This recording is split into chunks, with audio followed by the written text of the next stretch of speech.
keep the conversation going and talk about where we could see in terms of levels that we should watch out for the markets. Individual stocks. We have Shilpa Rout, derivative lead analyst at Prabhudas Lilladher, joining in with us. Shilpa, very good afternoon. Thank you so much for joining in with us on ET Now as always. Let's start by talking about Nifty, right, and Nifty Bank. What is it that you could be expecting here? 20,700, we see it touching that mark, again falling back. So any particular level that one should watch out for as a support and a resistance for the Nifty? Thank you for having me on the show.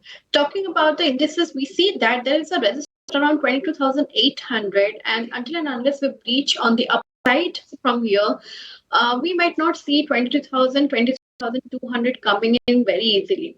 However, there's a limited downside. We have a very strong support at 22,500 as well. So any sort of that you get intraday or maybe a couple of days towards 22,500 should be a buying opportunity, and to go long for 22,800 to 23,000 to 23,200 as well. Talking about Bank Nifty, we see that it is on the uptrend, but however, there is a psychological barrier. It's nowhere a technical barrier, but a psychological barrier, I believe, at around 49,000 mark. So once we cross that and sustain, we will see the 50,000 levels coming in very soon. That's on Nifty and Bank Nifty. Shilpa, let's also talk about some of the energy names and energy movers. Obviously, being the top sectoral gainer today is Nifty Energy. Anything excited that you find in this pack, or do you think that the run-up that we've seen in some of these names is something that we could continue? Yes, energy overall is actually doing very, very nice, and there are we have seen run-up Tata Power, NTPC, let's say in Coal India or ONGC, all these scripts in this particular sector has done very well. But keep a low, keep an idea on Coal India from here. Coal India, just trading at around 450, 453 zones. I believe, that has a very potential to test 480 to 500 zone with a stop loss of 440. So again, a very favorable risk reward. The other one would be, and also from this sector, look at NTPC. NTPC is also heading towards 400. So any dip towards 340 should also be accumulated for the target of 400.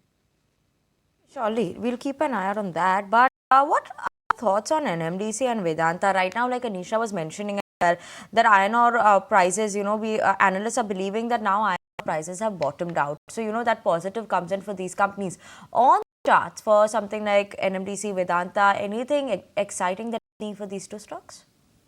Vedanta, we have seen, some sort of easy up move already. So for now, we might avoid, because the targets of 372, 400 is where we were aiming at, and we're already at 55 odd zones. So, but yes, NMDC has again a good potential for a favorable risk reward ratio towards 300. Stock is trading at around 240 to 43. So keep a stop loss at 220 and stay long towards 280 to 300. Surely, we'll keep an eye out on those levels for NMDC and as well as Vedanta. But, Shilpa, let's talk about some of the other bottom buzzers that we're seeing in trade. IDFC First Bank, that's making the list again. On the charts, you're finding that exciting? Yes, of course. IDFC has been quite some time on our radar. We the moment it is lost above 80, we see that it is moving towards 80 to 90, 95 zones as well. Because Bank Nifty, we aim at around 50,000 levels from here. Then all these sectors, oriented stocks will definitely move. And then this particular move, IDFC First Bank will also see 90 levels and above coming in. Okay, Shilpa, lastly, if you could just leave us with what are the top picks that you're looking at today? I have already mentioned Coal India, so that is one of the pick that I had today. The other one would be SRF. SRF is also showing a lot of momentum. The chemical and fertilizer space is also buzzing very strongly. And here, I believe SRF can do to 2,750 to 2,800. So it has already run up from the time I have been giving this recommendation. But yes, on every declines towards 2,640 also, you can buy, keep a stop loss 2,600 or just below that, maybe 2,595, and for targets towards 2,800. Thank you so much for joining in with us as always, and giving us your insight on individual stocks as well as where the market is headed. That's something interesting to watch out for. If you like this video, then like, share and subscribe to ET Now.